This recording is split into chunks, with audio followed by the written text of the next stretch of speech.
Hello guys, आज का video semester 6 के विद्यार्थियों के लिए है।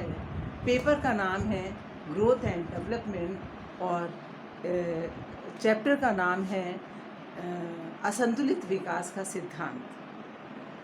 पहले तो आपको हम ये बता देना चाहते हैं कि ये जो पेपर है ग्रोथ एंड डेवलपमेंट, ये किस लिए आप लोग के सिलेबस में रखा गया है। ये जो पेपर है ग्रोथ एंड डेवलपमेंट का, ये 6 सेमेस्टर में विद्यार्थियों के लिए इसलिए रखा गया है जिससे कि स्टूडेंट्स ये जान सके कि जो अर्थव्यवस्थाएं अल्पविकसित हैं, अविकसित हैं, विकासशील हैं, वो आज तक विकसित क्यों नहीं हो पाई हैं। उनकी विकास में, उनके आर्थिक विकास में कौन कौन सी बाधाएं आती हैं जिसकी वजह से उनका विकास नहीं हो पाता है। तो आज हम आपको ये बताएंगे इस टॉपिक के अंतर्गत। इस टॉपिक का नाम है असंतुलित विकास का सिद्धांत। इसके अंतर्गत आपको हम ये बताएंगे कि किसी भी अल्पविकसित देश को अपना आर्थिक विकास करने के लिए कौन सी नीति अपनानी चाहिए, यानी कि कौन सा उपाय, कौन सी पॉलिसी अपनाकर उसे अपने देश का विकास करना चाहिए। ये जो असंतुलित विकास का सिद्धांत है, इसका प्रतिपादन हर्शमैन ने किया था। इसका नाम अच्छे तरह से आप लोग सुन लीजिए। असंतुलित विकास का सिद्धांत डॉक्टर हर्शमैन ने प्रस्तुत किया था। अब आपको ये बता देना चाहते हैं कि असंतुलित विकास का सिद्धांत है क्या।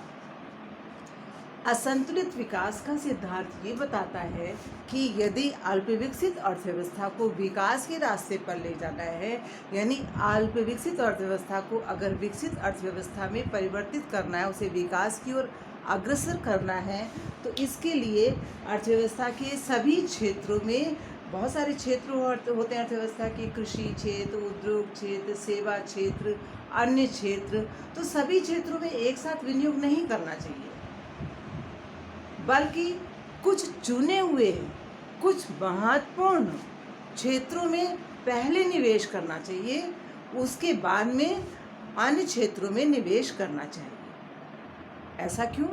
एक साथ सभी क्षेत्रों में निवेश क्यों नहीं करना चाहिए? इसलिए नहीं करना चाहिए क्योंकि एक अल्पविकसित अर्थव्यवस्था के पास इतने साधन नहीं होते हैं, इतनी पूंजी नहीं होती है कि वो सभी क्षेत्रों में एक साथ निवेश कर सके। ऐसी स्थिति में उसे उन उद्योगों पर, उन सेवाओं पर पहले व्यय करना चाहिए जो कि औद्योगिक विकास के लिए अत्यंत महत्वपूर्ण हैं। कहने का मतलब है कि अर्थव्यवस्था के सभी क्षेत्रों में विनियोग एक साथ ना करके केवल कुछ चुनिंदा क्षेत्रों में सर्वप्रथम विनियोग करना चाहिए। फिर इस विनियोग से जो लाभ होगा, इस विनियोग को करने से औद्योगिक विकास का वातावरण उपस्थित हो जाएगा। इसका उपयोग करके निर्माण उद्योगों का, यानी कि अन्य उद्योगों का, कृषि, निर्माण एवं अन्य उद्योगों का विकास करना चाहिए। इस प्रकार से पहले तो असंतुलन उत्पन्न करना चाहिए। असंतुलन कैसे उत्पन्न किया जाएगा? दो प्रमुख क्षेत्र होते हैं, एसओसी और डीपीए। तो पहले एसओसी में निवेश करना चाहिए, उसके बाद डीपीए में निवेश करना चाहिए। जैसा कि इसमें दिखाया गया है, चुने हुए क्षेत्रों में जब निवेश किया जाएगा तो इससे क्या होगा? विकास की दर आगे बढ़ेगी। दूसरी ओर क्या होगा? अर्थव्यवस्था संतुलित विकास से असंतुलित विकास की ओर अग्रसर होगी।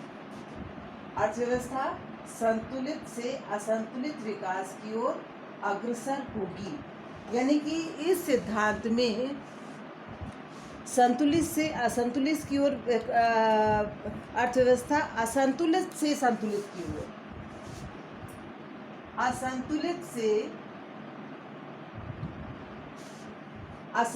से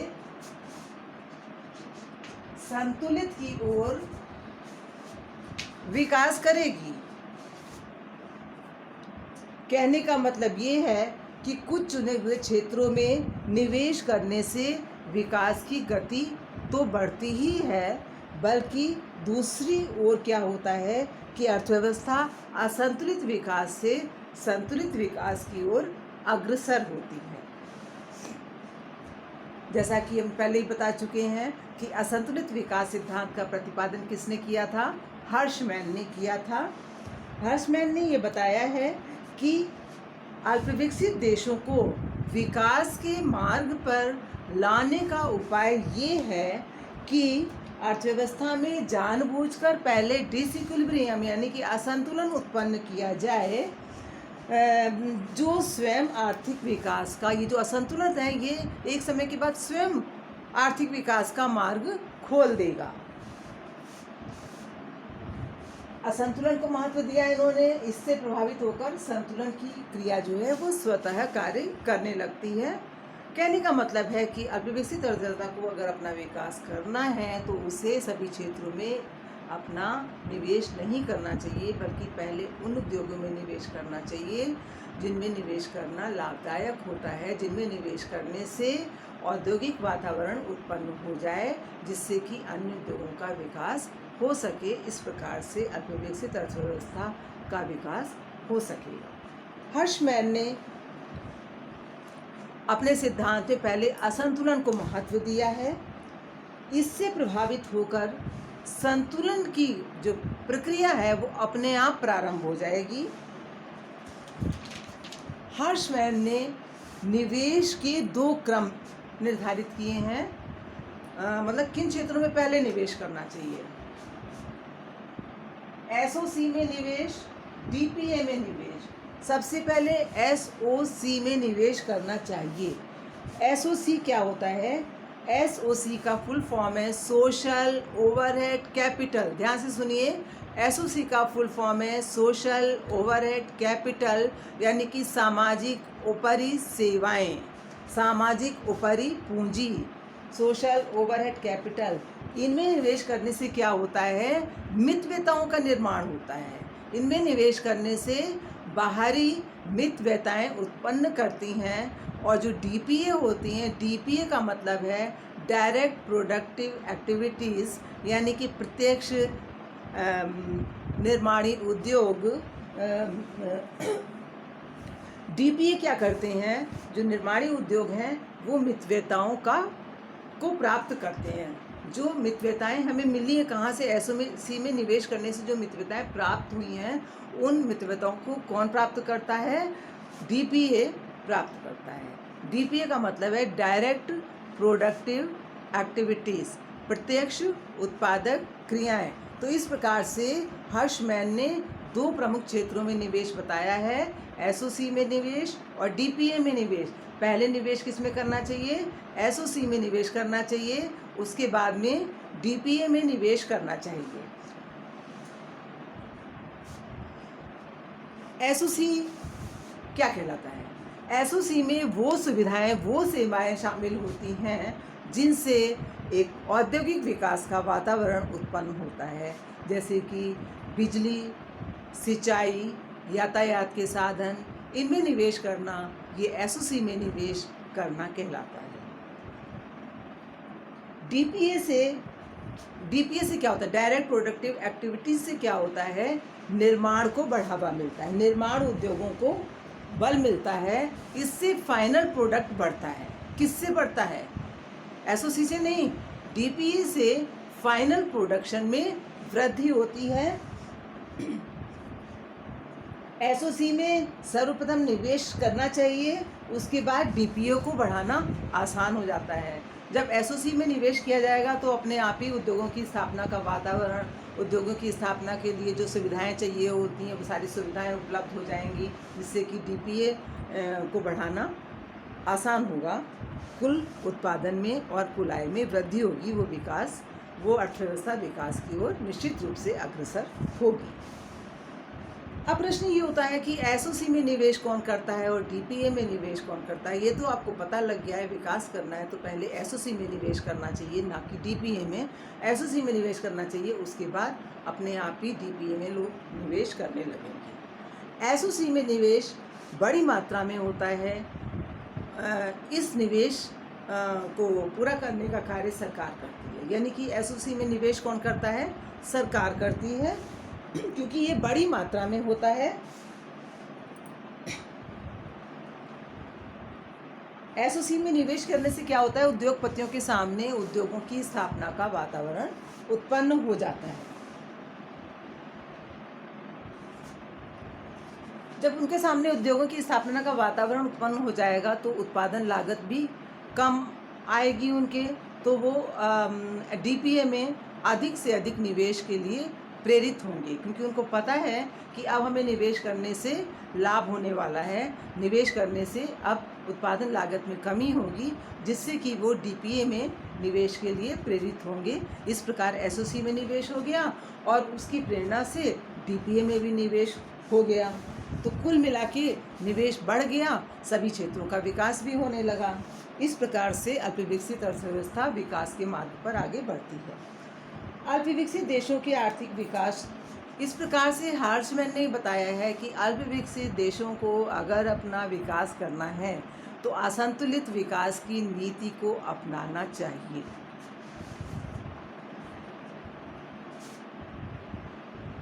एसओसी में निवेश बढ़ाने से क्या होगा, बाद में डीपीए में निजी निवेश प्रेरित होगा। दो निवेश होते हैं, निजी निवेश, सरकारी निवेश। निजी सरकारी निवेश एसओसी में होता है, डीपीए में निजी निवेश होता है। जब एसओसी में निवेश से उद्योगों की स्थापना का वातावरण उत्पन्न हो जाएगा तो डीपीए में निवेश जो है वो प्रेरित होगा, निवेश करने के लिए लोग प्रेरित होंगे, निजी निवेश प्रेरित होगा।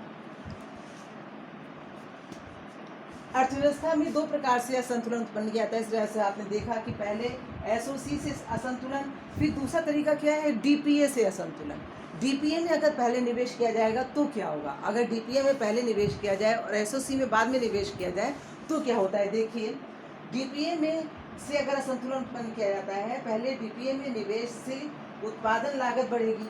अगर पहले हम डीपीए में निवेश करते हैं तो क्या होगा, उद्योगों की स्थापना का वातावरण तो है ही नहीं, तो कॉस्ट बढ़ेगी, उत्पादन की लागत बढ़ेगी। दूसरी ओर क्या होगा, अगर हम पहले डीपीए में निवेश करते हैं तो इससे पॉलिटिकल प्रेशर बहुत बढ़ जाता है, क्योंकि जो उद्योगपति हैं वो असंतुष्ट रहते हैं, पॉलिटिकल प्रेशर बढ़ने लगता है और विकास रुक जाता है। कहने का मतलब है, यदि अर्थव्यवस्था को विकास के मार्ग की ओर अग्रसर होना है तो उसे सबसे पहले असंतुलन उत्पन्न करना होगा। ये असंतुलन दो तरीक़ों से उत्पन्न किया जाता है, एसओसी में पहले निवेश किया जाए या डीपीए में पहले निवेश किया जाए। एसओसी में पहले निवेश करने से जो है विकास को गति मिलती है, क्योंकि एसओसी में जब पहले निवेश किया जाता है, सरकार निवेश करती है, तो उससे उद्योगों के सामने एक औद्योगिक वातावरण उत्पन्न हो जाता है, जिससे कि निजी उद्योगपतियों के लिए उद्योग को स्थापित करना लाभकारी होता है। और इससे पहले एसओसी क्षेत्र का विकास होता है, उसके बाद डीपीए क्षेत्र का विकास होता है, अर्थव्यवस्था के सभी क्षेत्रों का विकास होने लगता है। और इस प्रकार से ये असंतुलित विकास की नीति अल्पविकसित देशों के लिए बहुत ही लाभकारी होती है। इसको एक बार ध्यान से देख लीजिए आप लोग।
इस प्रकार बच्चों, आप लोगों ने देखा कि अल्पविकसित अर्थव्यवस्था को अपना विकास करने के लिए कौन सी नीति अपनानी चाहिए, कौन सी नीति अपनानी चाहिए, असंतुलित विकास की नीति अपनानी चाहिए। हर्षमैन ने बताया है कि असंतुलन दो प्रकार से उत्पन्न किया जाता है, एसओसी में निवेश करके, दूसरा डीपीए में निवेश करके। तो कौन सा क्रम हमें अपनाना चाहिए, आर्थिक विकास के लिए अपने विकसित देशों को कौन सा क्रम अपनाना चाहिए, इस संबंध में ये कहा जा सकता है, हर्षमैन ने ये बताया है कि